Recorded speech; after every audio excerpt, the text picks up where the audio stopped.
तर 14व्या वर्षी माझ्या हातचे पोस्टर्स या प्रेमनगर चित्रपट. आता जे तुम्हाला बोलतेय ते अमितजींबद्दल बोलतेय की माझा आवाज इतका हुबेहूब काढणारी व्यक्ती कोण आहे हे बघण्याची उत्सुकता अर्थात त्यांनाही असेल.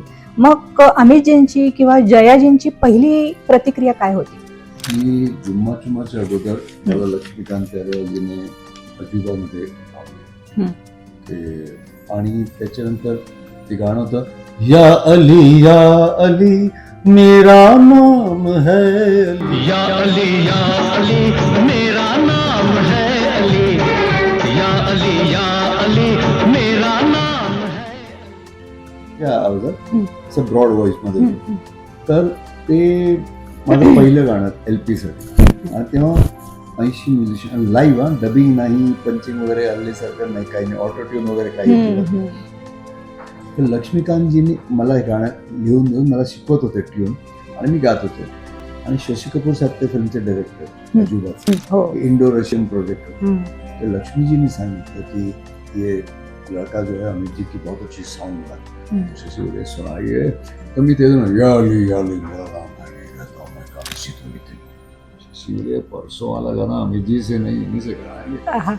आणि मग ते मी एक गाणं गायलो मोहम्मद अजीज. अरे ताजुब है तूने प्यार नहीं किया, नहीं तूने दिल नहीं दिया, हरा नहीं दिया ना. अरे ताजुब है तूने प्यार नहीं किया, नहीं और कभी दिल नहीं दिया. तर शशी कपूर मला घेऊन गेले. अमित जी, सुरेश भोसले, सर नमस्ते. अच्छा अरे भैया हमारी आपकी आवाज़ें तो बहुत मिलती जुलती है, मुझे तो पता नहीं चला गाना. First sentence. आणि नंतर जयाजी अमितजी स्वतः बोलले की 1.5 वर्ष मानायला तयार नव्हते की जुम्मा चुम्मा अमितजीने नाही गायला. जया मानत तयार नाही.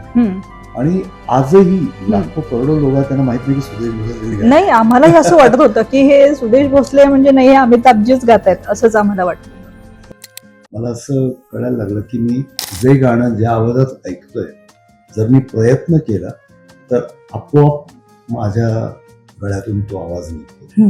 तर पहिलं जे मी गाणं गुणगुणलं असेल ते है कातिब तकदीर मुझे इतना बता दे. म्युझिशियन बघायला आशाजी आल्या, म्युझिशियन चांगले पण हा मुलगा कोण आहे हा जास्त चांगला. म्हणजे पेंटिंग आता कधी कधी करतो, पण गाणं किंवा आवाज बदलणं हा 24 तासाचा रियाज आहे. तर ही जी तुमची साधना आहे किंवा तालीम तुम्ही नेमकी कशी करता? दुसरं काही नाही, चांगले चित्रपट बघणे आणि चांगली गाणी, हाच रियाज. मेहमूद साहेब बसले होते ऑडियन्स मध्ये आणि मी गायलो सुन मेरे बंधू रे सुन मेरे मितवा. ते पूर्ण मी गाणं गायलो आणि ते उठून आत आले विंग्स मध्ये आणि म्हणजे असं गालावर हात ठेवलं. बेटा जब तूने दादा का सुर लगाया मैं तेरा चेहरा देख रहा था, तेरा ऊपर वाले के साथ कनेक्शन हो गया. सर, शत्रुघ्न सिन्हा आणि अजित यांचा एक डायलॉग तुम्ही म्हणाल का?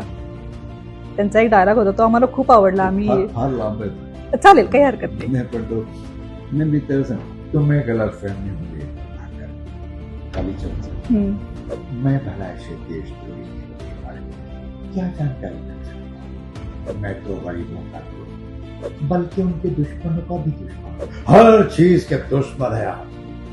दोस्ती के नकाब में छुपे हुए सबसे खतरनाक दुश्मन. इस बात की समझ मुझे उस वक्त आई जब रघु को आपने जान से मरवा दिया. त्याच्यात जमीन आसमानाचा फरक. लोकांना हे आवडतं की आम्हाला पाहिजे ते हा गातो, स्वतःला पाहिजे ते नाही गातो. ज्यांनी आपल्या अपूर्व गळ्यातून बॉलिवूड मधील अनेक अभिनेत्यांचा आवाज अगदी हुबेहूब वठवला, आपल्या गायनातून भरभरून आनंद देणारे आनंद यात्री, इतकंच काय तर विश्वामध्ये त्यांच्या स्वरांची जादूगरी करणारे वन अँड ओनली सुदेशजी भोसले सर. खरं तर कानामनावरचे संस्कार घेऊन गायकी करत असताना मुरब्बी अभिनय, अस्खलित वाणी, स्वरातला त्यांचा आरोह अवरोह आणि गाताना त्यांचा प्रत्येक शब्दामागचा जो अभ्यासूपणा आहे, याचं उत्तम उदाहरण दुसरं कोणी नाही तर फक्त सुदेशजी भोसले. चला तर मग फार वेळ न घालवता आपण सुदेशजींच्या आयुष्यातील संस्मरणीय काही आठवणींचा खजिना उलगडूया. नमस्कार सर. नमस्कार. स्वागत आहे तुमचं या कार्यक्रमामध्ये. मला आपल्याला पहिला प्रश्न असा विचारायचा आहे की आपलं बालपण कसं गेलं, म्हणजे कौटुंबिक पार्श्वभूमी काय होती आपली? कौटुंबिक पार्श्वभूमी म्हणजे माझी आई सुमन भोसले क्लासिकल गायिका होती आणि माझे बाबा एन आर भोसले हे चित्रकार होते आणि 50-60s म्हणजे त्या दशकांमध्ये 70-80मध्ये जे फिल्म पोस्टर्स बॅनर्स किंवा होर्डिंग्स आपण म्हणू ते करत होते बाबा. आणि व्ही शांतारामजी, पृथ्वीराज कपूर साहेब जेव्हा त्यांचा जो संच घेऊन गावोगावी नाटकं करायचे तेव्हा त्यांचं जे सेटिंग्स किंवा स्टेजसाठी बाबा त्यांच्यावर ट्रॅव्हल करायचे. आणि त्याच्यानंतर व्ही शांतारामजी, Rajkamal productions, Rajshri productions, Kamal Barjatya, Dada Kondke productions आणि बी नागिरेड्डी. म्हणजे तुम्ही 50शी 60s आणि म्हणजे 70मधले जेवढे चित्रपट आणि 80पर्यंत मेजर जे मोठे चित्रपट होते त्याचे होर्डिंग्स बॅनर्स मुंबई आणि महाराष्ट्राचे माझे बाबा रंगवत असत. आणि म्हणतात ना की आपण जब होश संभाला तो एका बाजूने कानावर प्युअर क्लासिकल गाणं आणि इकडे इकडे चहूकडे पेंटिंग्स, पोर्ट्रेट्स, लँडस्केप्स आणि नॅचरलिस्टिक म्हणजे मॉडर्न आर्ट नाही. आणि तो काळ असा होता की जसं आज मी माझ्या बऱ्याच इंटरव्ह्यूजमध्ये म्हणतो की आजकालचे नवीन जे माता पिता आहेत बालक होणारे ते काय म्हणतात की लग्नाच्या अगोदरच की माझा मुलगा सायंटिस्ट बनणार, चंद्रावर जाणार, सचिन तेंडुलकर बनणार किंवा अमिताभ बच्चन बनणार. तर ते अगोदर प्री डिसाइडेड असत. तो काळ असा होता की बाबांनी शाळेत ॲडमिशन घेऊन दिली फार मोठी गोष्ट असायची. म्हणजे बाबांना अरे तुमचा मुलगा कितवीत आहे, अरे बाबाच विचारा कितवीत आहेस रे तू. म्हणजे हे सर्वच पालकांची परिस्थिती. म्हणजे 2 वेळचं जेवण मिळालं तरी भरपूर. आणि तो काळ असा होता की आमचे सगळे माझ्या बहिणी मराठी मीडियममध्ये शिकल्या आणि माझी जेव्हा शाळेत जाण्याची वेळ आली तर आईला माहीत नाही काय बुद्धी सुचली की नाही सुदेशला आपण इंग्लिश शाळेत घालूया. थोडीशी भांडणं पण झाली त्यावेळेला. नाही ह्याला म्हणजे का नाही तुम्ही करा. तर मी सेंट थॉमस हायस्कूलमध्ये गोरेगाव वेस्टमध्ये होतो आणि त्यावेळेला गायक बनणार का पेंटर काहीही नाही, फक्त शाळेत अभ्यास चांगला करायचा आणि मार्क चांगले आणायचे. आणि 10वीपर्यंत मला आठवतं मी अभ्यासात खूप हुशार होतो. आणि आमच्या शाळेत ना एव्हरी मंथ प्रत्येक महिन्याला टेस्ट व्हायच्या आणि त्या जवळजवळ 5 ते 6 टेस्टमध्ये मला मेरिट कार्ड्स मिळायचे. वा क्या बात आहे. म्हणजे ॲरिथमेटिक, मॅथ्स, सायन्स, इंग्लिश, मराठी आणि ड्रॉइंग. आणि त्याच्यात एक गोष्ट सांगू नये पण तरी पण हरकत नाही. तर बोले तुला Sudesh you have got 6 merit cards but you won't get the merit cards because you are not paid your fees. किंवा 6 महिन्याची फी भरलेली नसायची आणि अशी परिस्थिती होती. म्हणजे पेंटिंग वगैरे व्यवस्थित चालू असतं पण ओव्हरऑल मी गरीब म्हटलं तर आईबाबांचा इन्सल्ट होईल. गरीब नव्हतो आम्ही पण ती परिस्थिती अशी होती. तो काळच असा होता. म्हणजे चित्रपट सिल्वर ज्युबली झाले तरी बाबांना भोसले फिल्म चालली नाही तेव्हापासूनच झालं.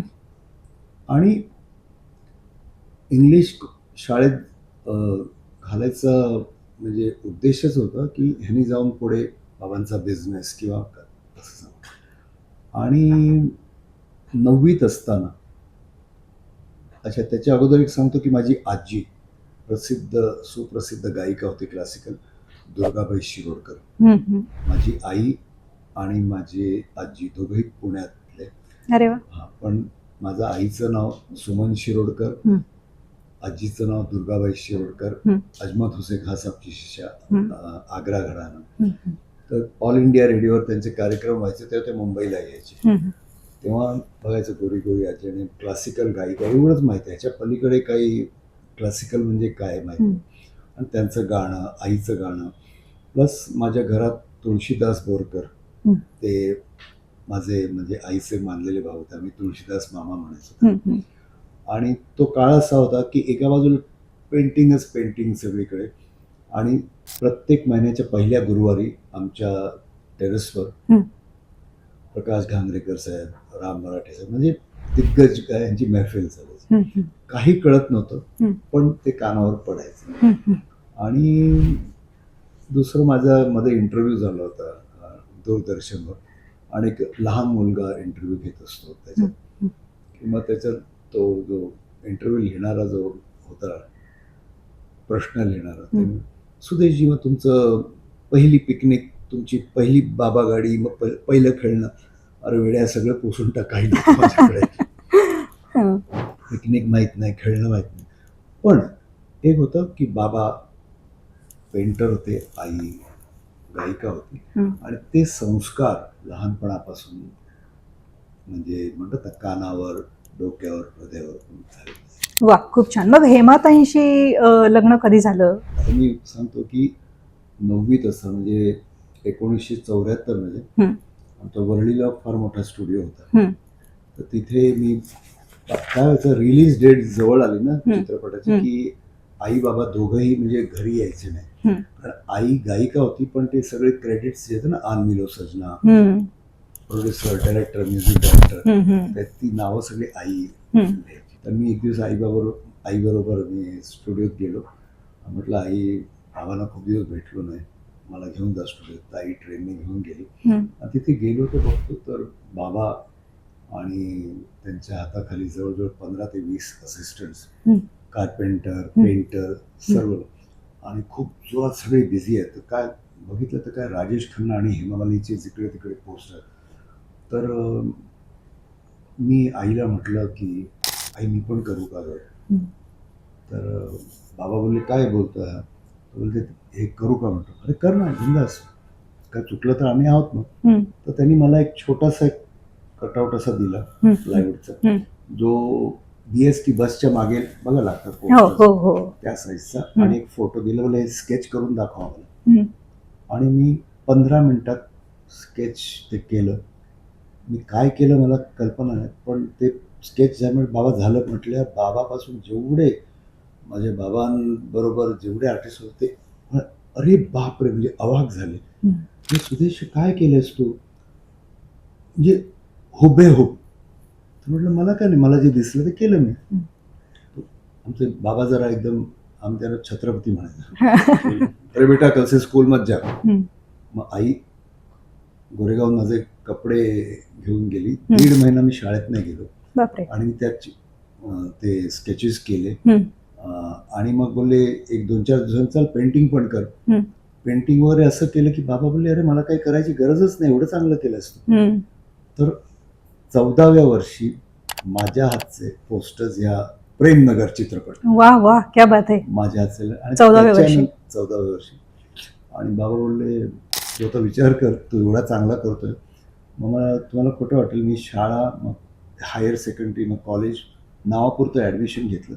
फक्त परीक्षेला जायचो, आणि मी 24 तास, म्हणजे डे अँड नाईट, म्हणजे 365 दिवस, सकाळी 8ची ट्रेन पकडायचो, इथे महालक्ष्मी स्टेशनला उतरायचं. त्याच्यात माझे ते सगळे रंगांचे डबे, हं. एका बाजूला लिनसीड ऑइल, ब्रशेसचे, मधल्या खांबाला लटकून गोरेगावून जायचो, महालक्ष्मीला उतरायचो. हं. आणि मग 74 ते 82 रोज 24 तास स्टुडिओत मी पेंटिंग करायचो.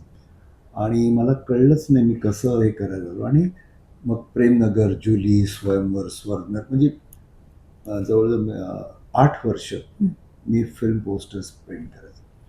आणि आईबाबांना पण तेच वाटलं की हा पेंटर बनणार पुढे. आणि त्यामुळे आईनी कधी गाणं नाही शिकवलं मला. हां. 1-2 वेळा बसलो मी, हां, हां. पण माझा आणि गाण्याचा काही संबंध नव्हता. हं. आणि आमच्या घरात अशी परिस्थिती होती की 24 तास, कारण गोव्याचे आई बाबा, हं.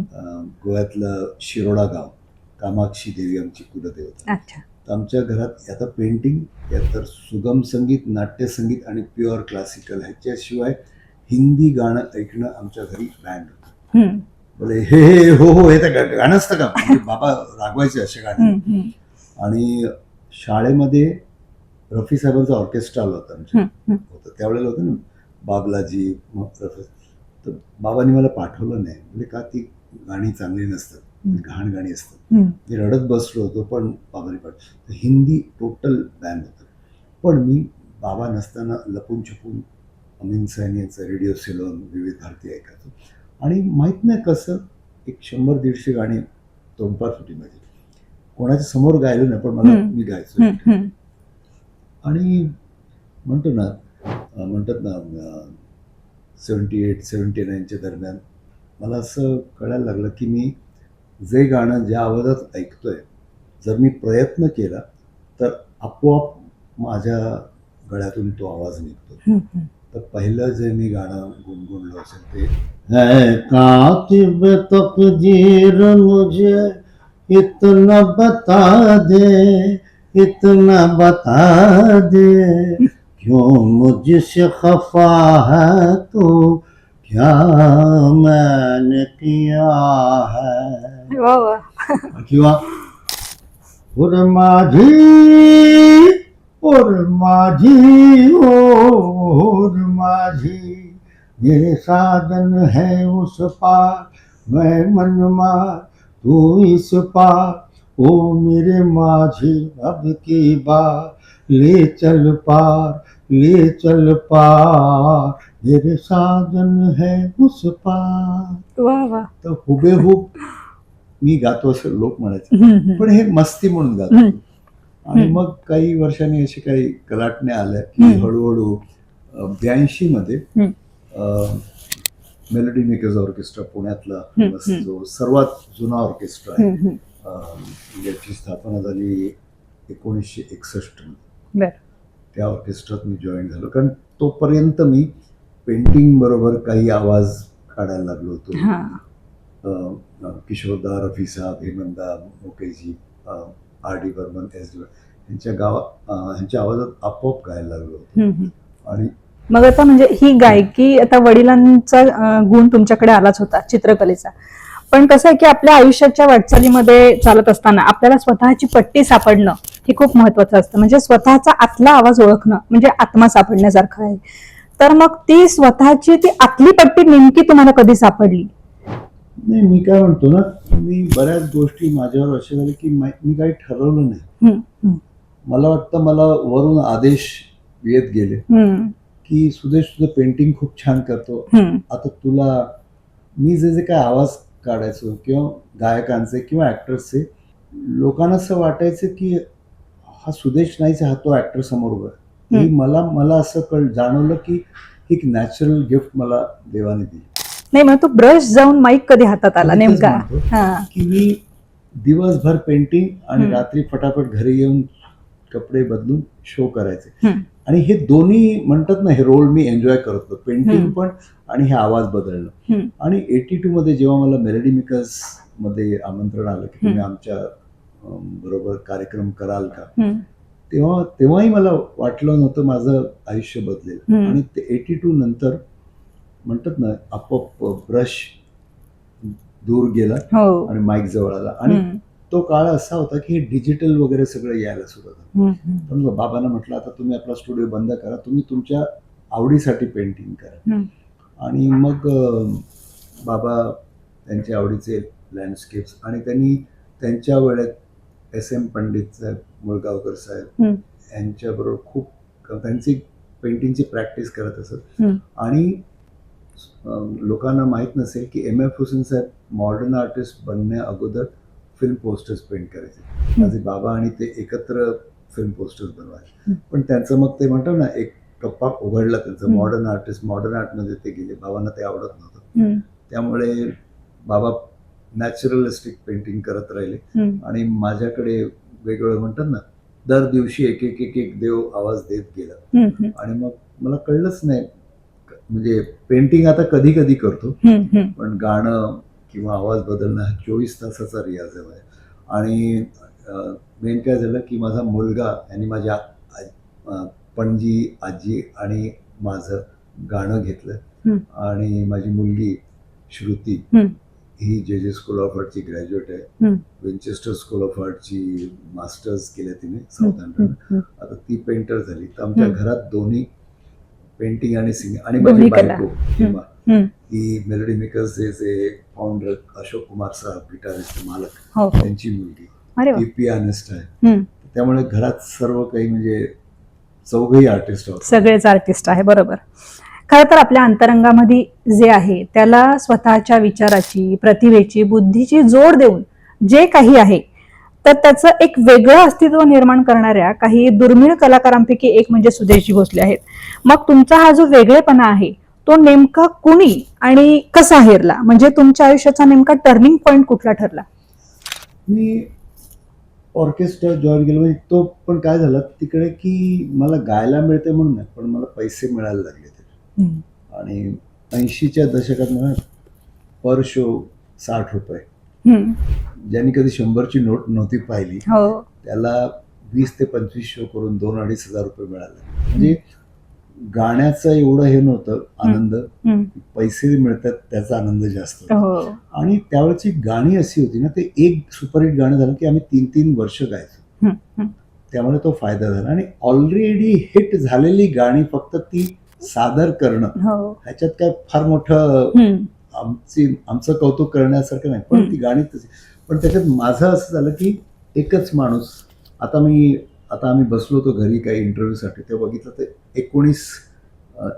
21 प्लेबॅक सिंगर्सच्या आवाजात मी गाऊ शकतो आणि 28 ऍक्टर्सचे आवाज. हो. त्यामुळे जर 2-2.5 तासात एकच व्यक्ती तुम्हाला एवढी सगळी व्हरायटी देत असेल तर नॅचरली तो एक आकर्षणाचा एक विषय ठरतो. अगदी बरोबर. आणि तसंच झालं, मी गात असताना अचानक मी ऍक्टरच्या आवाजात बोलणं, ऍक्टरच्या आवाजात बोलता बोलता परत गाणं, आर.डी. बर्मन म्हणून एकदम डायरेक्ट हेमंत कुमार त्याच्यात जाणं, किंवा हेमंत कुमार गाता गाता अजीज नाचायचं, हे लोकांना वाटलं अरे बापरे हे काय अशक्य गोष्ट आहे, वेगळंच रसायन आहे. त्यामुळे आणि मलाही ते एन्जॉय करायला. आणि स्पेशली बघा, आता मी एका रूम मध्ये बसून पेंटिंग करतोय आणि तोच मी एका स्टेजवर करतो, त्यावेळेला इन्स्टंट रिस्पॉन्सचा जो किक म्हणतो ना आपण, ती नशा ती वेगळी, आणि ती मला आवडत गेली. आणि आतमध्ये म्हणजे इट मीन्स असं म्हणावं लागेल की आपल्याला we don't choose life chooses us. Actually माझ्या बाबतीत असंच घडलंय. मी काय खूप मेहनत करून मी गायक बनणार किंवा पेंटर असं काही नाही. मला रोज एक म्हणतात ना, इंट्युशन किंवा काहीतरी मला मनात यायला लागलं आणि मी हे सगळं चालू होतं. आणि अचानक मेलोडी मेकर्स जॉईन झाल्यानंतर मग त्याच वर्षात मला पासपोर्ट मागितला अशोक कुमार सरावाने. अरे पासपोर्ट आहे का? म्हटलं नाही, बनवून गेलो का, आपण अमेरिकेला चाललोय. म्हटलं अच्छा, किशोर कुमार बरोबर चाललोय. अच्छा, कोण किशोर कुमार? अरे वेड्या, किशोर कुमार. कोण किशोर कुमार? अरे तोच ज्याला तू मारतोस. काय किशोर कुमार बरोबर अमेरिकेला जायचंय? आणि त्याच्यात काय झालं, माझा नंबर काय लागला, एका तिकिटात 3 कामं, अँकरिंग, गाणी, मिमिक्री, आणि किशोरदा कधी 1-1.5 तास जाऊन त्यांना चहा वगैरे प्यायचा म्हणजे ब्रेक पाहिजे असेल तर सुदेश मिमिक्री करणं. तर त्यामुळे हा एक टर्निंग पॉइंट म्हणू शकता. आणि मग 86 मध्ये अशा जी म्युझिशियन्स म्हणजे म्युझिशियन्स शोधत होते, तर किशोरदाने सांगितलं तू मेलोडी मेकर्स बघ जाऊ, ते मस्त म्युझिशियन्स आहेत, जवळजवळ 400-500 गाणी त्यांची तोंडपाठ आहेत, बिफोर टाइम येतात, बजेटही जास्त, म्हणजे पैशाची कुरबुर करत नाही, आणि एकदम म्हणजे ओबिडियंट म्हणतात ना. तर ते म्युझिशियन बघायला आशा जी आल्या, म्युझिशियन चांगले, पण हा मुलगा कोण आहे, हा जास्त चांगला. आणि मग मला त्याच्यावर घेऊन गेलं. आणि त्यांचं असं झालं ना की मी एस.डी. बर्मन साहेबांचं एक गाणं गायलं होतं अमर प्रेम मधलं. त्यांनी शो बघितल्यानंतर त्या एका स्टुडिओत त्यांना भेटलो मी. तर मी त्या दिवशी दादांचं छान गायला होतं का. आता आशा भोसले फर्स्ट टाइम भेटतंय आणि गा म्हणतं, तर थरथर सुरू. अर्थातच. पण डोळे मिटून देवाचं नाव घेतलं, ह्या गॅरंटीने की मी गोल मारणार. आणि गाणं संपल्यानंतर आशाजींकडून आणि अशोक कुमार सराफांकडून शिव्या पडणार. अमर प्रेमचं गाणं मी ते डोळे, ओ राम रे ओ रामा, धुनी में बिछाई के कहा लाये मोरे सजना के द्वार. हे 2 अंतरे कसे बसे संपवले मी. आणि डोळे उघडले हिम्मत करून, तर बघितलं तर आशाजी अशा बसल्यात आणि त्यांनी हात काढले, तर बळाबळा सुरुवात. हो का? असं वाटलं दादाच समोर उभे राहून गात आहे. आणि मलाही विश्वास बसेना की असं काय मी गायलो की आशाजी रडायला लागले. आणि मग त्यांनी मग लगेच मला ते गाणं परत रेकॉर्ड करून हम्म. पंचमदाकडे घेऊन गेले हम्म. आणि 86 मध्ये हम्म. आणि तेव्हापासून म्हणतात ना आजपर्यंत जास्तीत जास्त कार्यक्रमात मी हम्म. असतो. म्हणजे म्हणतो ना ही एक एक एक एक एक एक हम्म. 74 मग 82 मग 86 आणि ते गाणं मला ते घेऊन गेले पंचमदा आणि आशाजी आशा भोसले RD बर्मन नाईटमध्ये हाँगकाँगला हम्म. आणि तिकडे पण मला प्रचंड रिस्पॉन्स मिळाला सगळे आवाज सिंगर आणि मी जेव्हा सुन मेरे बंधू रे म्हटल्याबरोबर पंचमदा विंग्स मधून असे पळत आले आणि घट्ट मला मिठून मारून वा वा. एकदम इमोशनल होते. बोले आता मुंबईला गेल्यावर पहिलं गाणं सुदेश भोसलेचं रेकॉर्ड करणं वा. म्हणजे 86 मध्ये प्लेबॅक सिंगर त्यांनी बनवलं हम्म. आणि त्याही काही महिन्या अगोदर अनिल अरुण हम्म. म्हणजे गुपचूप गुपचूप चित्रपट आला तो, गुपचूप गुपचूप त्याच्यात मला अनुराधाजींबरोबर त्यांनी मला अरुणजी आणि अनिलजीने एक ब्रेक दिला. तर एकाच वर्षात मराठी आणि हिंदीचं प्लेबॅक सिंगर झालं. परत कार्यक्रम सुरू होते पण म्हणतात ना की आणि परत काही आयुष्यात गोल काही नव्हतं. कार्यक्रम आले तर कार्यक्रम, रेकॉर्डिंग आलं तर रेकॉर्डिंग आणि एन्जॉय करत होतो. जसं येईल तसं तुम्ही सामोरे गेला तर जसं येईल तसं आणि हा. टेन्शन नव्हतं की आता 20 वर्षांनी काय करायचं, उद्या काय, अजिबात काळजी नव्हती. आणि आमचे बाबा इतके हिंमतवाले होते ना की कधीच त्यांनी असं जाणव दिलं नाही आम्हाला की आपल्याकडे जास्त काही नाहीये, पण ते समजत होतं. आणि मग जसं येईल तसं म्हणतात ना, मग मेलोडी मेकर्स म्हणून किशोरदा भेटले. मग किशोरदा बोलले अरे म्हणजे असं इतकं प्रेम करायचे माझे, समजा माझ्या जागेवर दुसरी कोणी अँकर आली ना तो बिलकुल नाही, वो बकवास करते, मुझे सुदेश बुलाएगा स्टेज पे, इतकं माझ्यावर त्यांना भरोसा होता. मग आशाजी, मग पंचमदा, असं करत करत करत करत मी बप्पीदा, मग किशोरदा वारल्यानंतर कोणीतरी सांगितलं तुमची उरलेली गाणी, एक मुलगा आहे मेलोडी मेकर्समध्ये जो किशोरदांबरोबर शो पण करायचा, सुदेश भोसले, तर बप्पीदानी त्यांची उरलेली गाणी किशोरदाची 87 ते वारले ती माझ्याकडून गाऊन घेतली. आणि जेव्हा आणि तो एक ऑर्केस्ट्राचा सुवर्ण काळ होता. म्हणजे आम्ही महिन्यात 20, 25, 30, 35 कार्यक्रम करायचो. अख्खा महाराष्ट्र, गुजरात, गोवा, साऊथ, अमेरिकेला 4 दौरे व्हायचे. तर हे सगळं झालं असताना तो पण आम्ही मस्त होतो, स्टेजवर एकदम इन्व्हॉल्व होतो. मग असं म्हणतात ना एक की अरे आपण पार्श्वगायक व्हावं. मग मी बप्पीदा, कल्याणजी, आनंदजी, लक्ष्मीकांत यांना भेटायला जायचं. आणि त्याच्यातूनच अचानक एका मला कुठेतरी ऐकला त्यांनी आणि लक्ष्मीजींनी मला अजुबामध्ये गावलं. त्याच्यानंतर अमितजीच्या आवाजात गायलो अजुबा. आणि मला ऍक्च्युली कळलं नाही, अमिताभ बच्चनला आणि मी प्लेबॅक दिला आणि ते गाणं सुपरहिट झालं. म्हणतो ना टोटल आयुष्यच पूर्ण चेंज होऊन गेलं. खरं अगदी. म्हणजे ऑर्केस्ट्रामध्ये मिमिक्री करत असताना तुम्ही जवळजवळ 27 जणांचे तुम्ही आवाजच नुसते ऍक्टर्स आणि 21 गायक गायक. हो. आणि म्हणजे त्या गायकांच्या सुराशी अगदी तादात्म्य पाहून तुम्ही इतकं सुंदर गाता. तर ही जी तुमची साधना आहे किंवा तालीम तुम्ही नेमकी कशी करता? ऍक्च्युली मी तुम्हाला सांगू, मी असा विशेष रियाजाला बसलो नाही कधी, पण 1 मिनिटं जरी फ्री असलो मी लगेच, त्यावेळेला नव्हतं तेव्हा कसेट्स होते, आता मोबाईलवर 24 तास इझी झालंय. लताजी, आशाजी, किशोरदा, रफी साहेब, बाबूजी, मुकेशजी, हेमंतदा, मन्नादा यांची 24 तास. मला मी आठवतं अरुण पौडवाल साहेब बोलले तानसेन नंतर बना, अगोदर कानसेन बना, खरे चांगलं ऐका, तोच तुमचा रियाज. आणि मग आता उठलं मी, डोळे उघडले, पहिलं जुनी गाणी ऐकलं, तोच रियाज. आणि मग राग वगैरे तर ह्या वयात काय कोणी शिकवलं, म्हणजे गुरुजी येतात ते जे गातात मी हुबेहूब उतरवतो, पण ते जसे घराच्या बाहेर गेले सगळं म्हणजे पुढचं पाठ मागचं सपाट. पण मी त्याच्यासाठी काय करतो, किशोरदांचं एखादं डिफिकल्ट गाणं, लताजींचं एखादं हरकतीवालं गाणं, रफी साहेबांचं एखादं गाणं, ती जागा येईपर्यंत त्याचा रियाज करतो. आणि 24 तास दुसरं काही नाही, चांगले चित्रपट बघणे आणि चांगली गाणी ऐकणे, हाच रियाज. तुम्हाला ही मिमिक्रीचं म्हणजे तुमच्यामध्ये उपजत होतीच, पण ही प्रेरणा नेमकी तुम्हाला कोणाकडून घेतली तुम्ही, की नाही मी हे करू शकतो किंवा मला हा माझा आदर्श आहे, हे आयडियल आहे, असं कोण होतं? नाही, ऍक्च्युली तुम्हाला खरं सांगू ना, मी एकदम शांत, लाजरा, घाबरट असा मुलगा होतो. पण आपल्या काही शाळेतल्या किंवा कॉलेजच्या 4-5 जणांमध्येच मी खोलायचो. आणि त्याच्यात आमचे काही सिनियर्स होते, त्यांना मी म्हणले अरे बापरे हा सेम अजित साहेबांसारखा बोलतोय.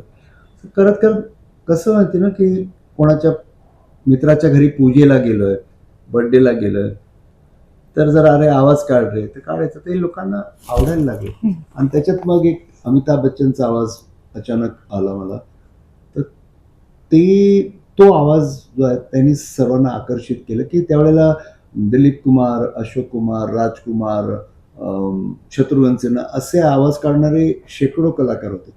पण फर्स्ट टाइम जास्त माझ्याकडे लक्ष का गेलं लोकांचं, अमिताभ बच्चन कोणी केलं नव्हतं त्याच्यात, संजीव कुमार कोणी केलं नव्हतं, सुनील दत्त, विनोद खन्ना, अनुपम खेर, असरानी, अजित, हे काही व्हॉइसेस मी केले.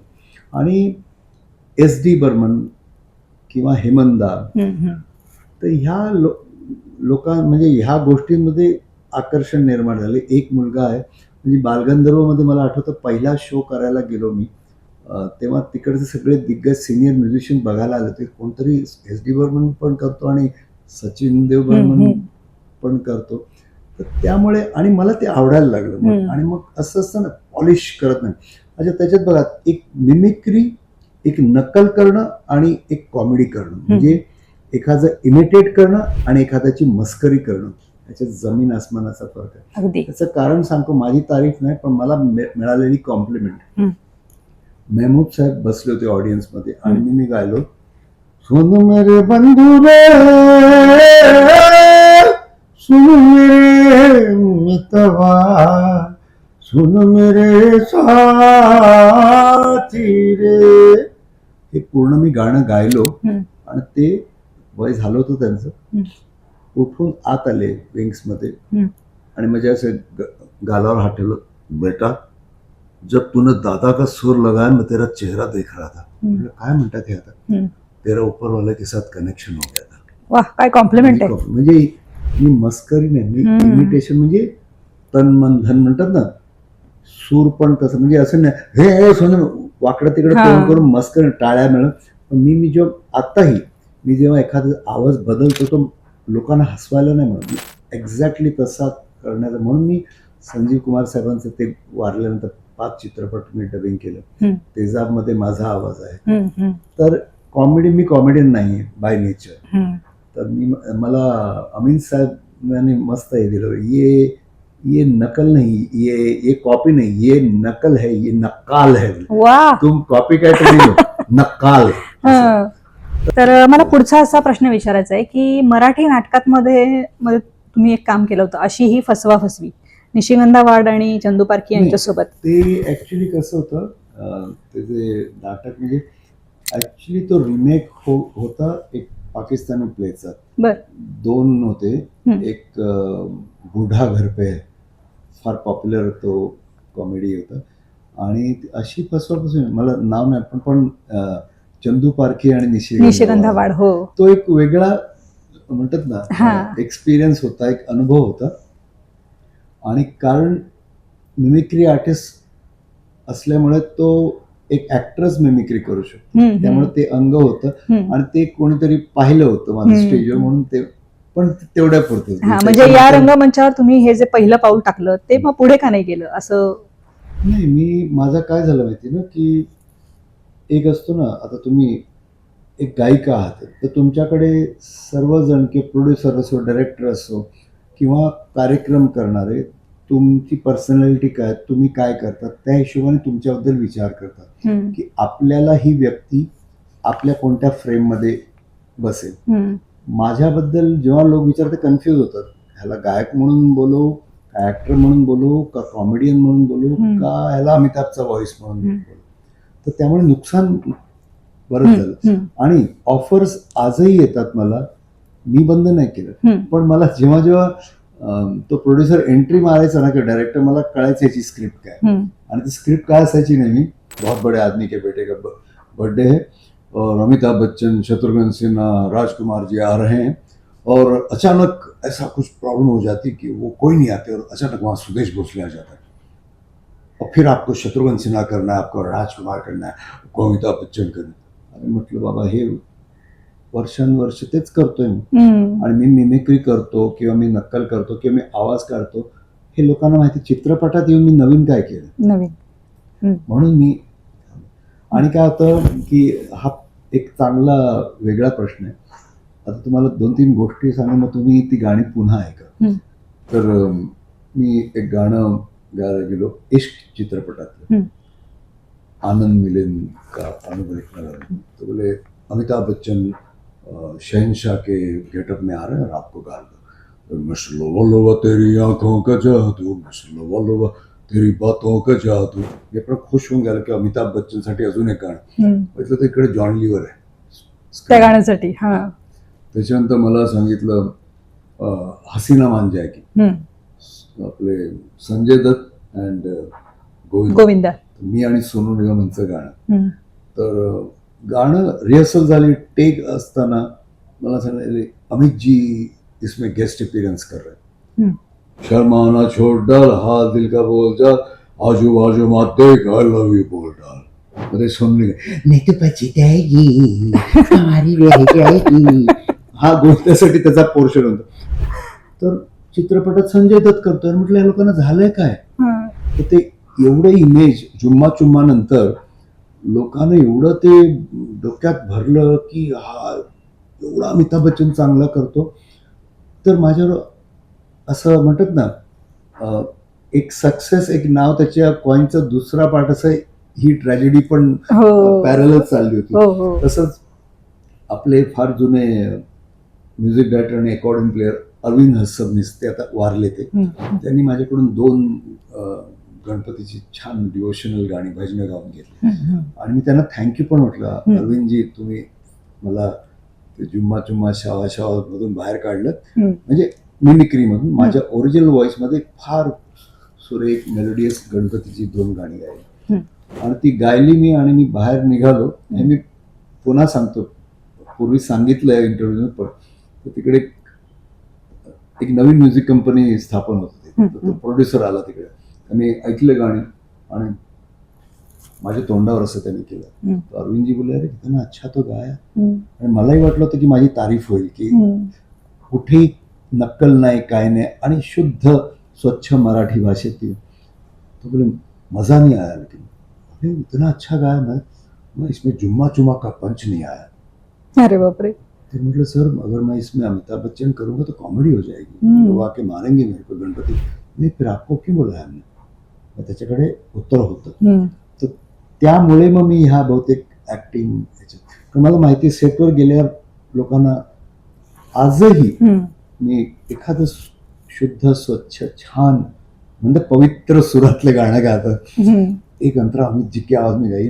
म्हणजे तुमच्याकडून फक्त तेच अपेक्षित आहे लोकांना. काय होतं ना, तुम्ही बघा कोणी ऍक्टर असो, गायक असो किंवा एक नर्तक असो, त्याची जी गोष्ट, त्याची जी कलाकृती, फर्स्ट कलाकृती जी हिट होते, अकॉर्डिंगली त्याला आयुष्यभर काम मिळत जातं. तुमचं एखादं गाणं हिट झालं तर तुम्हाला त्या पट्टीतली गाणी, त्या स्टाईलची गाणी. माझं जे हिट झालं गाणं ते माझ्या आवाजात नव्हतं, त्यामुळे लोक कन्फ्यूज झाले म्यूजिक डायरेक्टर्स की या तो ये अमिताभ की आवाज में गाता है या तो ये किसी की भी आवाज में गाता है.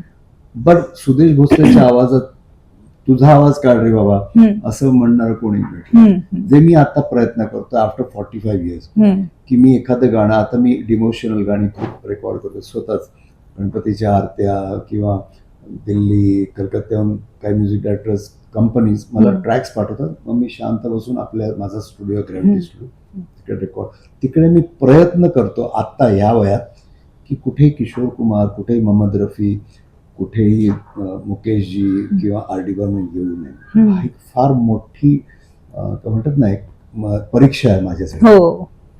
तर म्हणून ते, आणि जसं म्हणतात ना, लोकही म्हणतात की जुम्मा चुम्मा म्हणजे 1000 गाण्याबरोबर हे एक जुम्मा चुम्मा.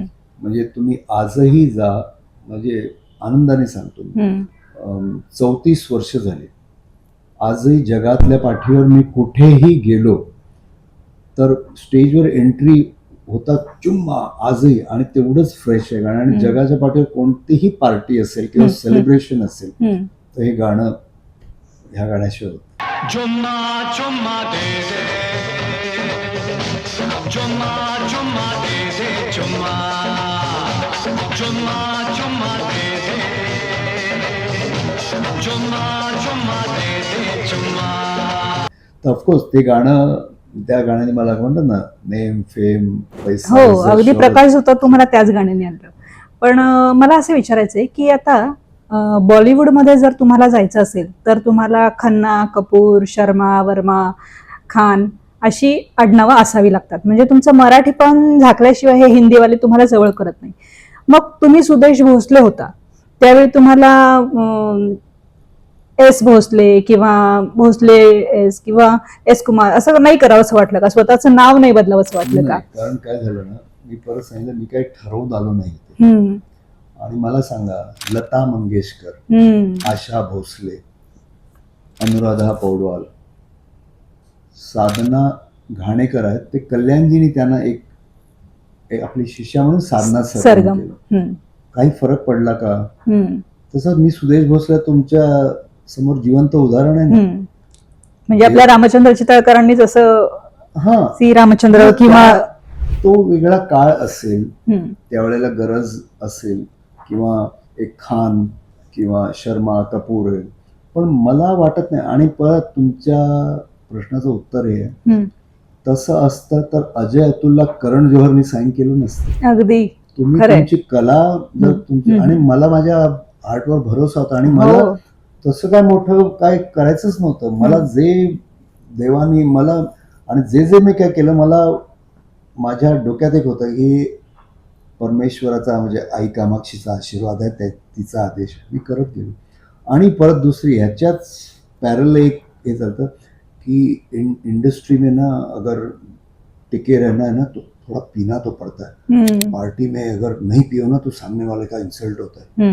मी सिगरेट, दारू, तंबाखू शिवलं पण नाही, मला काही फरक नाही पडला. हे तरुणांसाठी आहे, ज्यांना, किंवा काही लोकांना तो बहाणा आहे. बहाणा, अरे नाही नाही मित्र होते, मग पार्टी होती, आम्हाला घ्यावं लागलं. काही नाही, स्वतःच्या म्हणतात ना कन्व्हिनियंटली हे आपण कामावर निष्ठा असेल तर मित्रांवर टाक. माझे आमच्या इंडस्ट्रीतले किंवा माझ्या आमच्या स्टेज लाईनचे समजा मी 25 जण आहे ना, तर 24 जण पिणारे होते. मला कधीच वाटलं नाही की मी बसावं त्याच्यावर. शेवटी ते आपण कोणाला दोष द्यायचा हे आपण ठरवतो. प्रामाणिक कष्ट आणि तुमची कामावरची निष्ठा असल्यामुळे तुम्हाला तुमच्या नावात बदल नाही करावा असा वाटला. मी खरंच सांगतो की हे सगळे आपले गोड गैरसमज अगदी की नावं बदलून काही होत नाही, तुमचं काम बघितलं जातं. हो. आता मी मराठी आहे ना, मग अमिताभ बच्चनसाठी मला प्लेबॅकला एका भोसलेला, तो सुद्धा मीडियम काय म्हणतात मध्यमवर्गीय गल्लीमध्ये राहण्या सुदेश भोसलेला का दिलं? कारण मी ते डिलिव्हर करतो. मी का करतो? कारण मला देवाने दिलंय, मी काही करत नाही. त्यामुळे मला कधी वाटलंही नाही. आणि सुदेश भोसले, आणि खरं नाव माझं सुदेश चंद्र भोसले. नाही, आता वनकुंद्रे शांताराम म्हटलं तर पटकन कोणाला लक्षात नाही येणार, पण व्ही शांताराम म्हटलं की लगेच लक्षात येतं, असं ते आहे. त्यावेळेला आता इव्हन मी असं इंटरव्ह्यू पाहिलं दिलीप साहेबांचा की त्यांनी त्यांचं युसुफ खान त्यांनी आपल्या देशामध्ये म्हणून दिलीप कुमार नाव ठेवलं. हा, आता त्यांनी खान का नाही केलं? त्यांनी हिंदू नाव का ठेवलं? त्याचं दुसरं कारण मी ऐकलंय कुठे, खरं खोटं माहित नाही, की त्यांचे वडील ह्या ऍक्टिव्हिटीच्या एकदम विरुद्ध होते. आणि म्हणजे ते वडील म्हणजे एकदम पठाण ना ते, म्हणजे जर कळलं की मुलगा आपला ऍक्टिंग म्हणजे काय म्हणतात ना ऍक्टर वगैरे आहे, तर ते म्हणाले खैरच नव्हती. म्हणून त्यांना कळू नये म्हणून दिलीप कुमार केलं त्यांनी. हा, म्हणजे दोन्ही बाजू आहेत बघा. अगदी खरंय. हा, म्हणजे हा गैरसमज पण तुम्ही दूर केला. माझं एकच हे आहे, आज वैशाली सामंत आहेत, बेला शेंडे आहेत, हिंदीत गात आहेत ना, कुठे नाव बदलले. आणि सर्वात मोठा एक्झाम्पल आहे अजय अतुल. मोठे मोठे बॅनर हिंदीचे. अगदी तुम्ही काम करा तुम्ही. आणि मी अमितजींचा इंटरव्यू पाहिलाय की अगर आपको कोई बुलाता नहीं है तो उसको दोष मत दो, उसको गाली मत दो की हा मला बोल, अपने आप को उस काबिल बना. ह्या 2 गोष्टी मी फॉलो करतो. मी 2 एबींना फॉलो करतो. आशा भोसले आणि अमिताभ बच्चन. फक्त काम करा, फक्त मेहनत करा, बाकी सगळं उपरवाला देतो. खरंय. आणि कोणी किती तुम्हाला झाकलं ना तरी तुमची मेहनत आणि तुमचं नशीब असेल ना, कोणी तुम्हाला तुमचा फ्लॅश झाकू शकत नाही. अगदी बरोबर आहे सर. परिसाचा स्पर्श झाला की अवघं आयुष्य आपलं सुवर्णमय होऊन जातं. अशा परिसाबद्दल म्हणजे लता दीदींचा सहवास तुम्हाला लाभला, तर लता दीदींच्या काही रंजक आठवणी? लताजींच्या आठवणी म्हणजे एक आठवण म्हणजे एक म्हणतात ना, या जगातला जर समजा एक सर्वात मोठा अवॉर्ड असेल ना, तो मिळाल्याची भावना मला आहे, आताही वाटते. अगदी. मी लम्हेमध्ये एक पॅरोडी कॉमेडी गायलो होतो, ज्याच्यात अनुपम खेर ते कॉमेडी सॉन्ग गातात. और माझी ते अनिल कपूरला काहीतरी सतवत असतात मस्करी, आणि अनिल कपूर रागवलेला आहे. आणि ते खूप गाणी गायल्यानंतर अनिल कपूर त्यांना जोरात एक स्लॅप करतो, तोंडात थोबाडीत मारतो, आणि cut to direct Anupam Kher bandage बांधलं, जाने वो कैसे लोग थे जिनके प्यार को प्यार मिला. वा वा वा. तर ते असं माझं कॉमेडी येते आणि बँडेज पूर्ण तर आशाजींच्या एका बर्थडे मध्ये सुरेश वाडकर साहेबांनी माझी ओळख करून दिली. म्हटलं दीदींची ओळख करून द्या. बोले दीदी हे भोसले फार छान गातात. मी त्यांच्या पाया पडायच्या अगोदर दीदींनी काय म्हणावं, तुमचा लम्हेतला हेमंत कुमार ऐकून मी थंडच पडले होते. Can you believe. लताजी म्हटले आम्हाला ओळखतात. बापरे. तर त्याच्यानंतर मला 95 मध्ये 95 मध्ये व्हॉइस मेल आला, मी लता मंगेशकर, तुम्ही माझ्याबरोबर कार्यक्रम कराल का, असा व्हॉइस मेसेज. तर मी तो कितीतरी महिने सांभाळून ठेवला होता, आणि काय माहित नाही कुठलं बटन दाबलं. आणि मी जेव्हा कार्यक्रम करायला लागलो तर मी त्यांच्यासमोर जुम्मा चुमा गात नव्हतो, किंवा मी बरीच मस्ती करतो स्टेजवर. तर त्यांनी अनिलजींकडून निरोप पाठवला, अनिल ते भोसलेंना सांगा, ते मुलांना बोलून ते डान्स फान्स करतात ना, त्यांना सांगा ते करायला हरकत नाही. तर म्हटलं चांगलं मजा आहे. लता मंगेशकरचा शो, त्याच्यात आपलं काही म्हणतात ना चीपपणा करू नये म्हणून मी आपला एकदम शरीफ सोबर बनवून घ्यायचा प्रयत्न आहे. मग दुसऱ्या शो मध्ये त्याने, अरे दीदीने सांगितलं ते जुम्मा चुम्मा पण गायला हरकत नाही, चला ग्रीन सिग्नल. तर मी माझी थोडी हिंमत वाढल्यानंतर म्हटलं दीदी आपण ते गाणं करूया का, ये कहाँ आ गए हो मैं और मेरी तन्हाई. अरे हो, ते मी गाणं स्टेजवर गाऊच शकत नाही, अमिताभ बच्चन नसतील तर मी आणि कोणी. अरे अनिल बघा भोसले काय म्हणतात ते. अनिल मोहिलेने 10 मिनिटात ते गाणं म्युझिशियन करून बसवलं, आणि तुम्हाला फोटो वाटेल, USA 25,000चा क्राऊड न्यूयॉर्कमध्ये, आणि मैं और मेरी तन्हाई अक्सर ये बातें करते. मैं और मेरी तन्हाई अक्सर ये बातें करते हैं, तुम होती तो कैसा होता, तुम ये कहती, तुम वो कहती. पब्लिक आणि दीदी अशा, वा क्या बात आहे. तर अशा अनेक. आणि अजून एक सांगतो, म्हणजे त्या किती, म्हणजे सरस्वती माताच आहे. तर एका ठिकाणी अमेरिकेत कुठेतरी विमान उतरलं, आणि लताजी, उषाजी, मीनाजी, रिदनाजी त्यांची फॅमिली अगोदर पुढे गेली, आणि मी अनिलजी आणि म्युझिशियन बरोबर ना, मला असं वाटलं त्या लिमोझिन मध्ये बसून गेल्या असतात. तर मी आपला मूड मध्ये, सागर किनारे दिल ये पुकारे, जोरात केटत मी इतक्या तिकडे एक मोठा असा खांब होता, राऊंड पोल एअरपोर्ट, तिकडून आवाज आला, तो जो नहीं तो मेरा कोई नहीं है हो. सॉरी दीदी सॉरी. किती छान बनवलंय ना पंचमी. अजून काय पाहिजे तुम्हाला, काय हवंय आणखी. वा, तुम्हाला इतका तुमच्या सुरात सूर मिळून एअरपोर्टवर लता मंगेशकर गातात. बाप रे. तर या अशा, किंवा आशाजी, म्हणजे तुम्ही सांगत असताना सुद्धा हा प्रसंग आमच्या डोळ्यापुढे असं उभा राहतोय की किती छान वाटलं असेल. जसे किशोरदांना मी गाणं गाऊन दिलं होतं तर ते बोले अरे मेरी आवाज में गाते हो, ये गाना मैंने सुना, मैंने सोचा गाना मैंने कब गाया, फिर मैंने एक मर्तबा फिर सुना, सोचा मैंने कब गाया, फिर मैंने 7-8 मर्तबा सुना ये गाना मैंने कब गाया, फिर एक जगह जगह मैंने पकड़ लिया, मैंने सोचा ये मैं नहीं शायद सुदेश हो सकता है।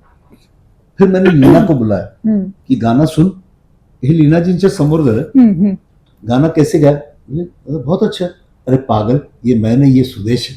फिर मैंने अमित को बुलाया, अमित गाना सुन, बोले बाबा आप तो अच्छा ही गाते हो, मुझे क्यों, अरे सुन तो, बहुत अच्छा, अरे पागल ये मैं नहीं ये सुदेश है। तर अशा किशोरदान तो मला म्हणे आजकल बहुत नए नए लड़के आए हैं यार, मुझे कोई बुलाता ही नहीं है, लेकिन एक बात कहूं तू सबसे अच्छा है रे। मतलब किशोरदा आणि किशोरदांचा टूर आले ना की प्रत्येक संडेला आम्ही त्यांच्या बंगल्यावर असायचो, मेलडी मेकर्स पुण्याहून यायचे आणि माझं काही काम नाही, मी अँकर असायचो पण नुसतं सतत, पण तेव्हा एवढा मोठा ना म्हटलं बेवकूफ होतो मी की मूर्ख होतो, त्यावेळेला असं वाटलं नाही एवढ्या मोठ्या किशोर कुमार समोर आपण बसलोय दिवसभर बस, एक फोटो काढा वगैरे, फोटो आहेत पण तो जर आजचा जमाना असता तर शेकडो असते। हो जर अमिताभ बच्चन क्यों हुजूर, मतलब अमिताभ बच्चन बोलते अरे या मैं गाता हूँ तो लोग बोलते हैं सुदेश भोसले गा रहा है, सुदेश भोसले गाता है लोग बोलते हैं अमिताभ बच्चन ये हो क्या रहा है यार। तर हे चार लोकांनी अप्रिशिएट करणं, तर अजून काय पाहिजे। खरंय खरंय, म्हणजे बघा तुम्ही नुसतं गाणं म्हणजे सुरांची आतषबाजी नाहीये किंवा काय म्हणतात की शब्द जर हे तुमच्या गाण्याचं शरीर असेल तर तुमचं सादरीकरण हा त्याचा आत्मा असतो, आणि तुम्ही तर अगदी तुमच्या गायकीतून इतकं ते नानाविध रसांनी असं पाझरता छान की त्या गाण्याला एक वेगळी आभूषणं चढतात। तर आपण इतकं सुंदर साथ चढवतात, त्याच्यामुळे काय झालंय की त्या दशकातली गाणी सुद्धा या दशकातल्या लोकांच्या ओठांवरती अजूनही रुंजी घालतायत। म्हणजे मी आत्ता जे तुम्हाला बोलतेय ते अमितजींबद्दल बोलतेय की म्हणजे जेव्हा त्यांनी तुमचा प्रत्यक्ष आवाज ऐकला की माझा आवाज इतका हुबेहूब काढणारी व्यक्ती कोण आहे हे बघण्याची उत्सुकता अर्थात त्यांनाही असेल, मग अमितजींची किंवा जयाजींची पहिली प्रतिक्रिया काय होती? मी जुम्मा चुम्माच्या अगोदर मला लक्ष्मीकांत प्यारेलालजीने अजूबामध्ये गाऊन घेतलं आणि त्याच्यानंतर ते गाणं होतं या अली मेरा नाम है अली, या अली मेरा नाम है अली, माझ्या आवाजात असं ब्रॉड व्हॉइस मध्ये होतं। तर ते माझं पहिलं गाणं LP साठी, आणि तेव्हा 80 म्युझिशियन लाईव्ह, डबिंग नाही, पंचिंग वगैरे हल्लीसारखं नाही, काही नाही, ऑटो ट्यून वगैरे काही। तर लक्ष्मीकांतजींनी मला हे गाणं लिहून देऊन मला शिकवत होते ट्यून आणि मी गात होतो, आणि शशी कपूर साहेब ते फिल्मचे डायरेक्टर आहेत अजूबाचे, इंडो रशियन प्रोजेक्ट होते। तर लक्ष्मीजींनी सांगितलं की ये लड़का जो है अमित जी की बहुत अच्छी साउंड बना, शशी बोले सुनाइए, तर मी ते या अली मेरा नाम है अली, रहता हूँ मैं काम मस्जिद वाली के लिए। शशी बोले परसों वाला गाना अमित जी से नहीं, इन्हीं से कराएंगे। आणि मग ते मी एक गाणं गायलो मोहम्मद अजीज बरोबर, ऋषी कपूर, अरे ताजू है मोहम्मद अजीज, अरे ताजू कभी दिल नहीं दिया नहीं तो कोई बोसा नहीं लिया तो क्या किया, गेले फिल्म सिटी मध्ये की अमित जी सुदेश भोसले, तुम्ही असं थर साक्षात अमिताभ बच्चन, कधी विचार नव्हता केला। सर नमस्ते, अच्छे अरे भैया हमारी आपकी आवाज़ें तो बहुत मिलती जुलती है, मुझे तो पता नहीं चला गाना मैंने कब गाया, फर्स्ट सेंटेन्सेस। आणि नंतर जयाजी अमितजी स्वतः बोलले की 1.5 वर्ष मानायला तयार नव्हते की जुम्मा चुम्मा अमितजीने नाही गायला, जया मानणे को तयार नाही।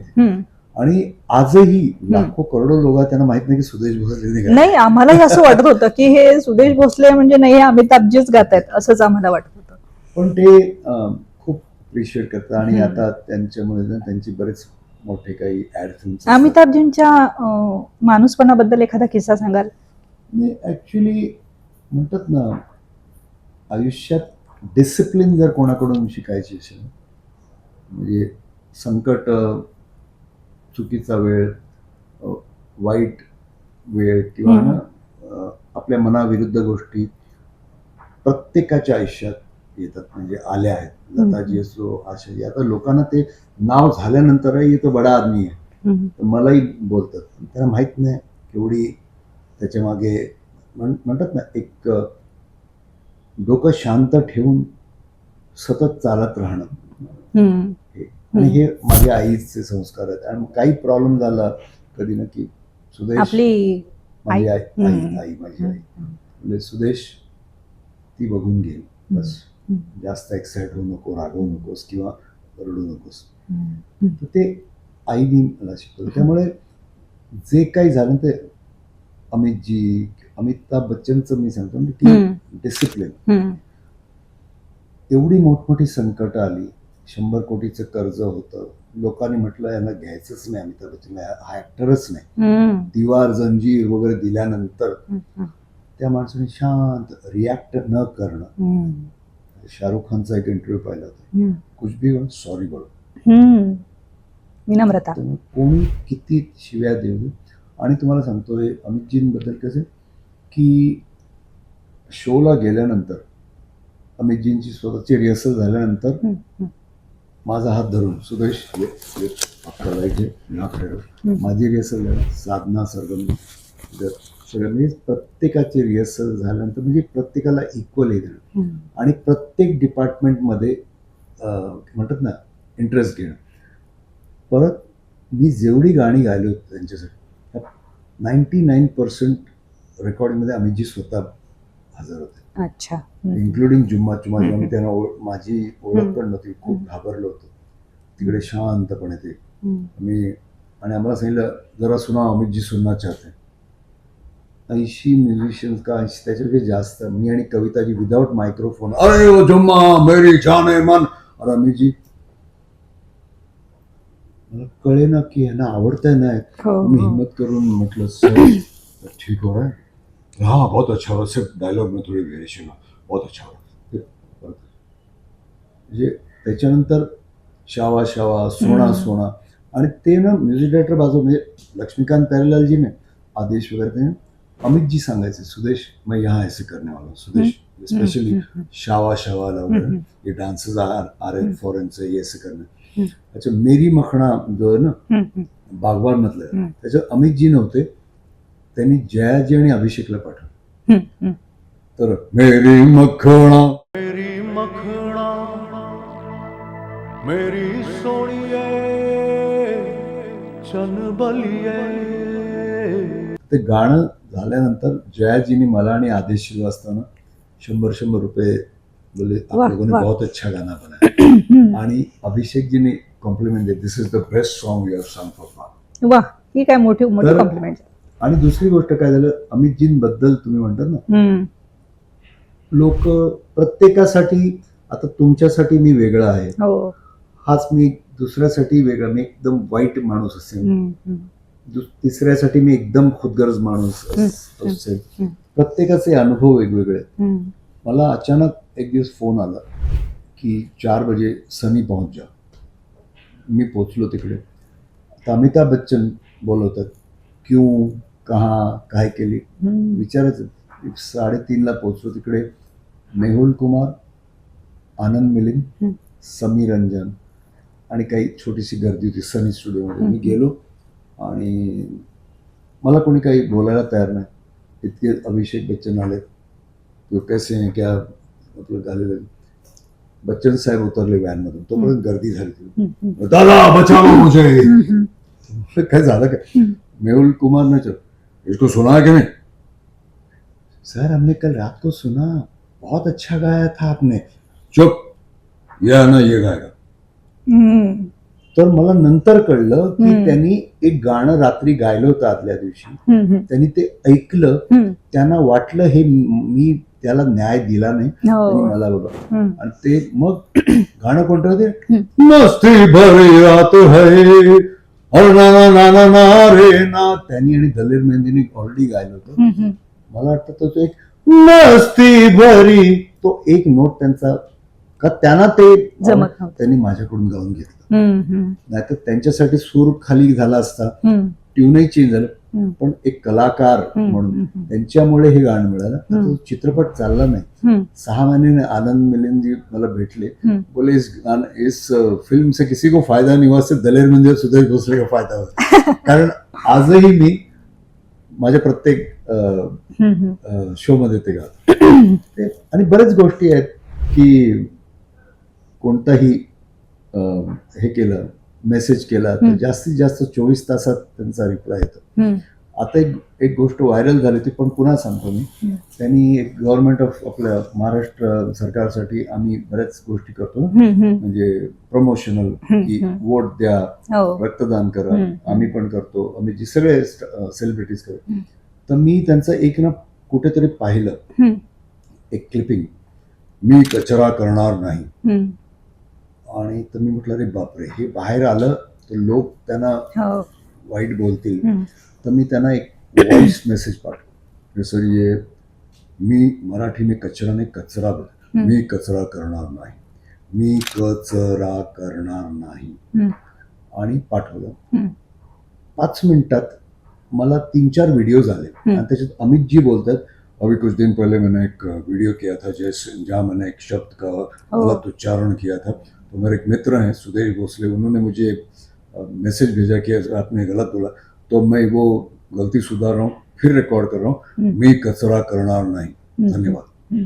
आणि हे मी बघत असताना म्हटलं माझं नाव घ्यायची गरज काय. त्यांनी स्वतः मला पाठवलं, सुदेश जी आपने जो करेक्शन बोला था मैंने किया है, धन्यवाद.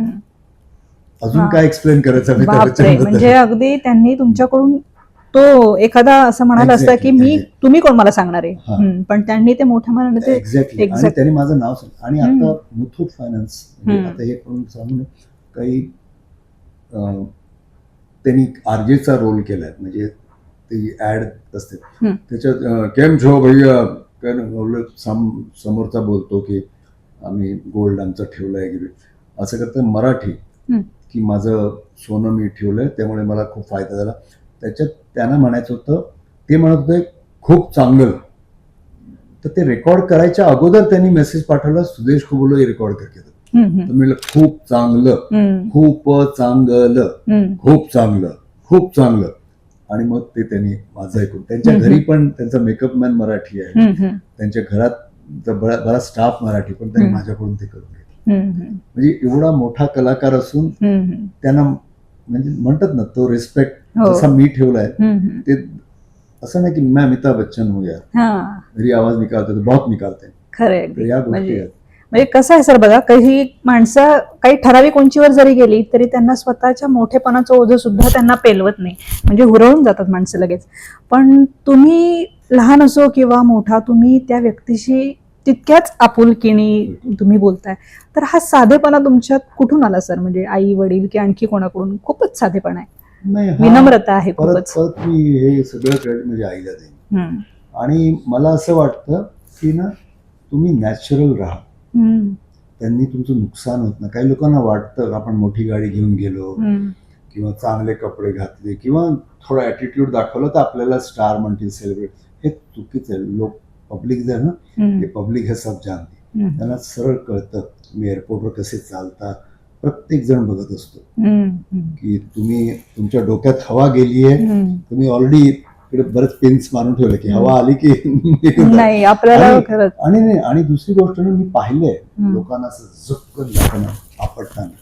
आणि बहुतेक हा माझा नॅचरल स्वभाव आहे, म्हणजे मला बनवाबनवी करायची गरज पडत नाही. माझं कुठेही त्यामुळे नुकसान नाही झालं, अगदी फायदाच झाला. सर, शत्रुघ्न सिन्हा आणि अजित यांचा एक डायलॉग तुम्ही म्हणाल का?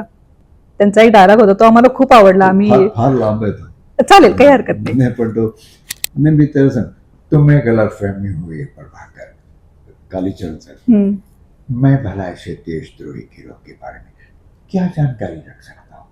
मैं तो गरीबों का दोस्त हूँ, बल्कि उनके दुश्मनों का भी दुश्मन हूँ. हर चीज के दुश्मन है आप.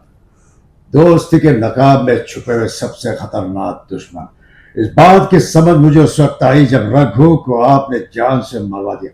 मैंने, क्या तुम्हें मेरे हाथों पर खून लगा नजर आता है? आपके हाथों पे नहीं बल्कि मुझे आपके मुंह पे खून लगा नजर आता है, वगैरह वगैरह. सर वाह वाह वाह, क्या बात है सर. मैं तुम्हारा अंकल हूँ बेटे, हो नहीं थे, वगैरह वगैरह. तुम्ही अभिनय करताना किंवा गाताना सुरांची आणि तुमची अभिनयाची जी हातोटी आहे ती खूपच ताकदवर आहे, म्हणजे क्या बात आहे. सर असं म्हणतात की हे जे गायक लोक असतात ते ब्लॉटिंग पेपर प्रमाणे असतात, की संगीतकार तुम्हाला सांगेल त्याप्रमाणे तुम्हाला ते सांगेल त्याप्रमाणे शोषून घ्यावं लागतं आणि तसं सादर करावं लागतं. पण तुम्ही नक्कीच ते ब्लॉटिंग पेपर नाही आहात. तुम्ही तुमच्या रंगाने त्याला खूप छान सजवतात त्या गाण्याला. तर मग या अंतरंगातली जी ऍक्टिंग आहे किंवा या गाण्यातली खरी जान तुम्ही कशी आणता? नाही, मी तुम्हाला एक सांगतो, एक गायक हम्म. आणि एक पार्श्वगायक हम्म, याच्यात जमीन आसमानाचा फरक आहे. हम्म, गाणं सुरात तालात गाणं ही दैवी देण असते. हम्म, सूर आणि ताल तुम्हाला, हम्म. मग तुम्ही राग शिकू शकता, हम्म. तुमच्या व्हॉइसचं मॉड्युलेशन शिकू शकता, पण सूर आणि ताल हा नॅचरल तुमचे आईबाबा जन्मताच देतात. हो. त्याच्यात तुम्ही नॉर्मल गाणं किंवा क्लासिकल गाणं हम्म, हे त्याच्यात सुरावट, तुमच्या ताना आहे, तुमची तयारी.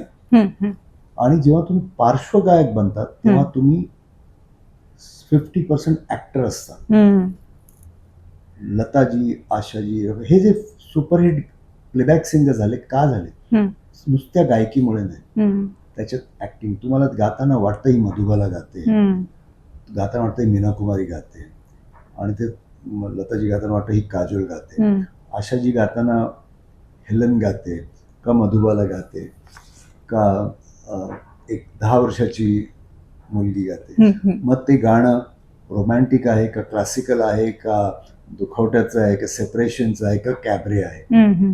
ते कोण करू शकतं? ज्याच्यामध्ये एक ऍक्टर लपलेला असतं. अगदी अगदी. त्यामुळे काही आजही बघा गायक गायिका आहेत त्या गाताना त्याच वाटतात हम्म, किंवा तेच वाटतात, हम्म, हम्म. पण काही गायक असं गाताना वाटतो तो आमिर खान आहे, हो. शाहरुख खान आहे. हम्म. That is a playback. तो हो. सक्सेसफुल प्लेबॅक सिंगर आहे. अगदी अगदी. तुमचं गाणं हिट झालं म्हणजे तुम्ही प्लेबॅक सिंगर म्हणून मोठे नाही, हम्म, तुम्ही गायक चांगले आहात, हम्म, पण प्लेबॅकसाठी ती जी नखरे. तुम्हाला त्याचं एक एक्झाम्पल देतो. आता मी अमितजींचं गाणं 34 वर्ष झाली, जुम्मातून.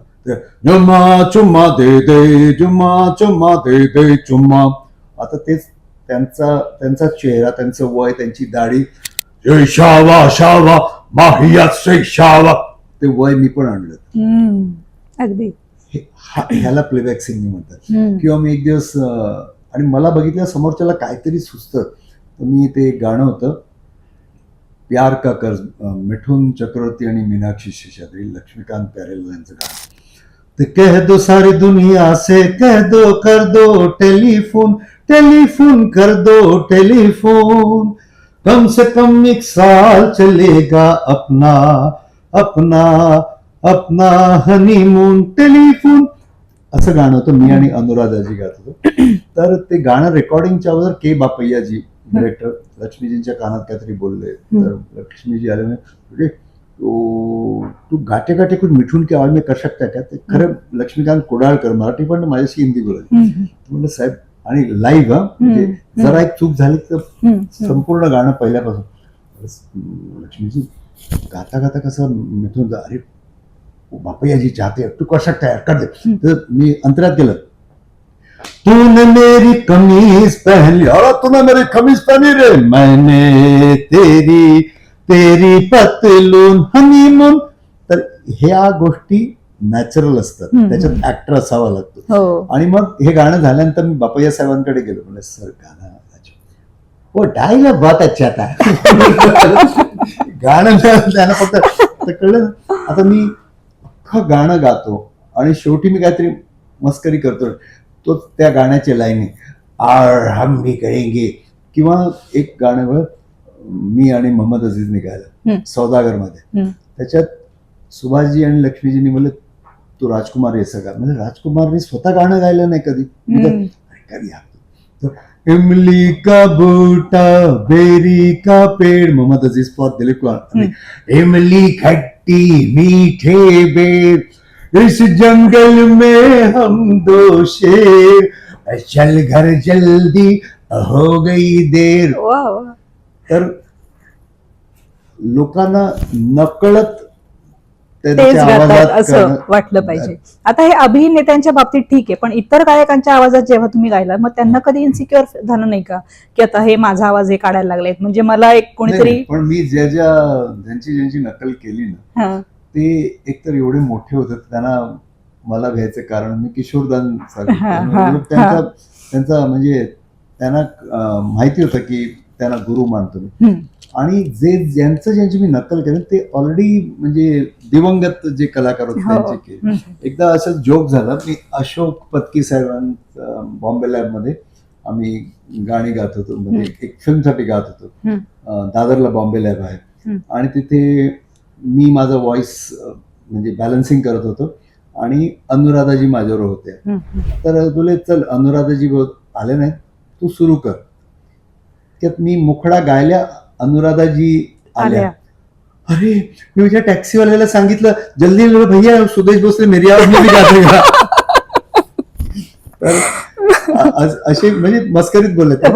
आणि असा एक जोक झाला की तबस्सुम, म्हणजे खरं नाही, तबस्सुमजीने बनवलं आहे माझ्यासाठी, की दिलीप कुमार अमिताभ बच्चन यांना फोन केला, अरे भाई अमित, तो बोले भैया यूसुफ साहब आप बात कर रहे हैं. हाँ भाई मैं ही बोल रहा हूँ दिलीप कुमार. यकीन नहीं आ रहा, आपने खुद फोन किया. अरे हाँ भाई मैं ही बोल रहा हूँ दिलीप कुमार यूसुफ खान. नहीं मेरे सचमुच यकीन नहीं आ रहा कि आप खुद फोन कर रहे. हाँ भाई हाँ, मेरे पास सुदेश भोसले थोड़ी ना है, मुझे खुद करना पड़ता है. बापरे, म्हणजे उदाहरण देताना सुद्धा अगदी तुम्ही सगळ्यांच्या डोळ्यापुढे असाल. सो आवडता संगीतकार कोण? S D Burman. अच्छा. आणि मग तुम्हाला कधी हॉलिवूड किंवा अशी टॉलिवूडची ऑफर आली का? नाही आली. पण हा, आम्ही हॉलिवूडच्या काही फिल्म साठी डबिंग केलं ऍक्टर्सची, तशी ऑफर वगैरे नाही. परदेशात तुम्ही कॉन्सर्ट्स केले, तर मग 45 वर्ष त्याच्यात भारतात आणि जिथे जिथे हिंदुस्थानी, पाकिस्तानी, अफगाणी, बांगलादेशी माणसं आहेत तिथे तिथे आम्ही पोहोचलो. मग त्या कॉन्सर्टमध्ये असा एखादा किस्सा घडला का तुमच्या बाबतीत? नाही, किस्सा म्हणजे काय, उलट काय होतं, तिथे गेल्यानंतर देश वगैरे नसतो, तिकडे फक्त एक फॅन असतो आणि एक श्रोता असतो आणि एक कलाकार असतो.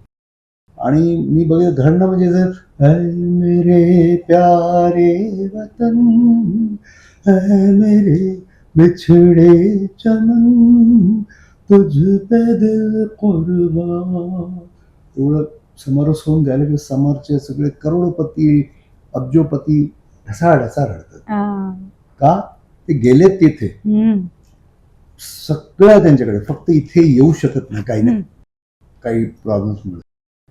तर हेच घडतं. आणि इथे जेव्हा आम्ही गातो तेव्हा लोक अरे वा वा काय मस्त गार आहे. तिथे आमच्या गावावरून, आमच्या देशातून एक कलाकार, ते डबल प्रेम जे असतं त्यांच्या डोळ्यात. आणि परत जसं मी स्वतःची तारीफ करू नये, पण मी कधी गाण्याची शोची लिस्ट बनवत नाही. मी समजा मुसाफिर हूं यारो, मी गातोय, अचानक कोणी म्हणतं ओ साथी रे, ला ला ला ला ला ला ला ला ला, लगेच ऑन द स्पॉट. तर लोकांना हे आवडतं की आम्हाला पाहिजे ते हा गातो, स्वतःला पाहिजे ते नाही गातो. एक वेगळा प्रश्न विचारते, सर पुढल्या जन्मी तुम्हाला कोण व्हायला आवडेल? मला पुढच्या जन्मी ना, ऍक्च्युली हे अतिशयोक्ती होईल, मला एकतर कलाकारच व्हायचंय, पण क्लासिकल, प्युअर क्लासिकल शिकून एक कलाकार व्हायचं. अच्छा. ती एक माझी इच्छा आहे. आणि मला नेहमी वाटतं ना, हे आता छावा वगैरे आलाय म्हणून नाही, मला वाटतं त्या काळात मला जन्म घ्यायचा. वा वा, काय इच्छा आहे. राजे जे महाराज, छत्रपती शिवाजी महाराज होते, म्हणजे मला एक ते कुतूहल आहे. त्यावेळेला फोन नाही, काही कम्युनिकेशनचं हे नाही, म्हणजे एसी नाही, लाईट नाही, अशा काळात लोक कसे जगले असतील, म्हणजे तो एक काळ अनुभवायची एक प्रचंड इच्छा आहे. सर आता आपण शेवट करूया. शेवटी आपण एक रॅपिड फायर घेऊया. मी एक कलाकाराचं नाव घेईल, तुम्ही फक्त एक झलक त्यांची हे करा. राजकुमारजी, आज आपने हमारा इंटरव्यू लिया, इंटरव्यू आपका था लेकिन स्टूडियो हमारा है और ये जगह भी हमारी है और आप पूना से इतनी दूर आई हो, कोई बात नहीं, इंटरव्यू अच्छा रहा. असरानी, आज आपने हमारा इंटरव्यू किया, इतनी दूर से सुबह उठ के बॉम्बे आने की, मुंबई आने की जरूरत क्या थी?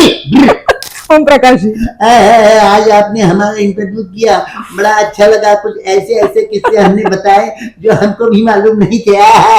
संजीव कुमार जी, आज तुम्ही माझी तुम्ही मुलाखत घेतली, बरं वाटलं. काही काही नको ते प्रश्न विचारलेत. आणि शक्ती कपूर जी, आज तुम्ही माझा इंटरव्ह्यू घेतला आणि इंटरव्ह्यू करता करता मला खूप बरं वाटलं.